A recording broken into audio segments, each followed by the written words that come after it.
What is my favorite place to write? I feel like it's always just been anywhere that I can bring either a paper and pen or my phone or laptop. So it could be church. Sometimes I write at home when I'm doing fi'aus. I write a lot at work, when I'm having a lunch break or in between meetings. I do definitely write a lot when I'm traveling. I've written, I think what is some of my best poetry in a plane, on a train, in transit. I remember I was in Auckland for 25 hours and I had to sit in the departure lounge for 25 hours. And I did a lot of writing there. I think I wrote between like 40 and 45 poems in that space. So that's like, more poems than hours. And I'm really thankful, I think, for the ability to write anywhere. I know different people have different preferences. With some writers, they need to be in a really nice, quiet room or in a very calm sort of headspace. But I thrive in and around chaos, so I write everywhere and anywhere. I don't really eat when I'm writing,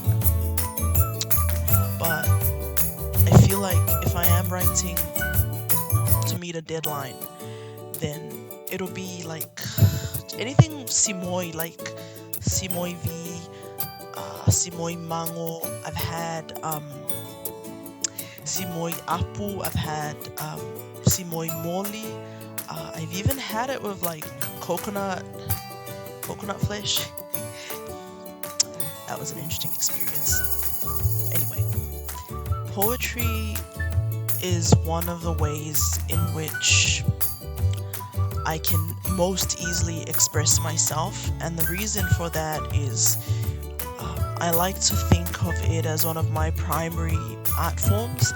You know how you have one ability, you develop it, and then you can do like 5-10 other things, but you'll always, I think, be strongest in the original, whatever your original talent was.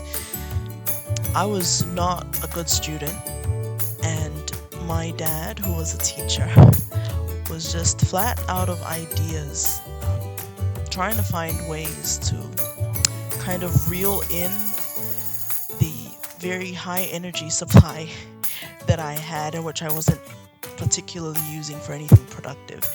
So he got me to enter one of those, I think it was MNRE competitions in the newspaper. This was a time before Facebook and Instagram and TikTok and all of that good stuff. So I had my name, put forward by the school that I was attending, and my dad said to me, just write a poem, just one poem, and I will not ask anything else from you.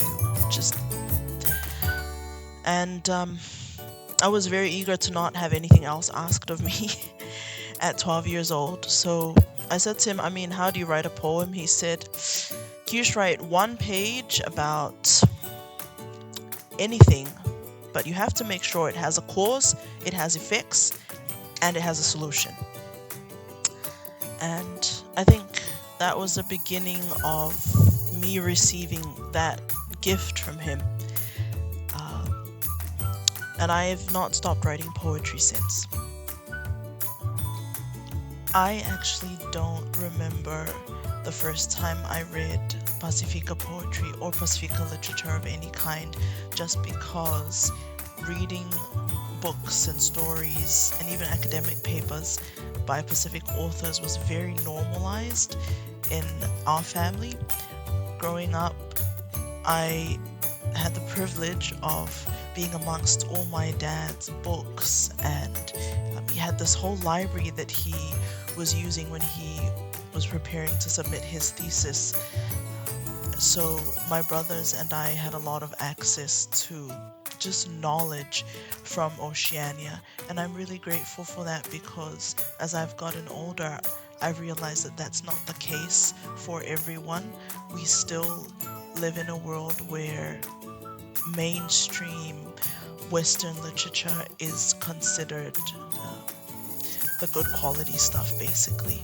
So I'm really thankful that I didn't grow up knowing or, being told about that distinction. It was only later that I realized we really do need to, as I said, normalize reading and also just valuing Pasifika writing in the same way that we appreciate what I like to call imported work.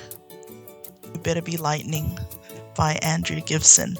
The irony is, I actually discovered Andrea Gibson's work just a few days before they passed away, and I don't think I've been the same since. I really love the way the entire book, but particularly that poem, uses language. I feel like language is such an amazing tool for those of us who are not usually artistic or who don't have time to dabble in the performing arts as much as we'd like to. I admire authors who can use the dexterity and the fluidity of language to just bring movement into what is otherwise a very static space. A page is a static place, right? The movement that happens on it and which readers can imagine really depends on your skill as a writer. So, yes, You Better Be Lightning. It's art, and also it's like my daily challenge to myself now with whatever I get, whether it's work or family commitments or even just writing and practicing the art form. I tell myself, you better be lightning.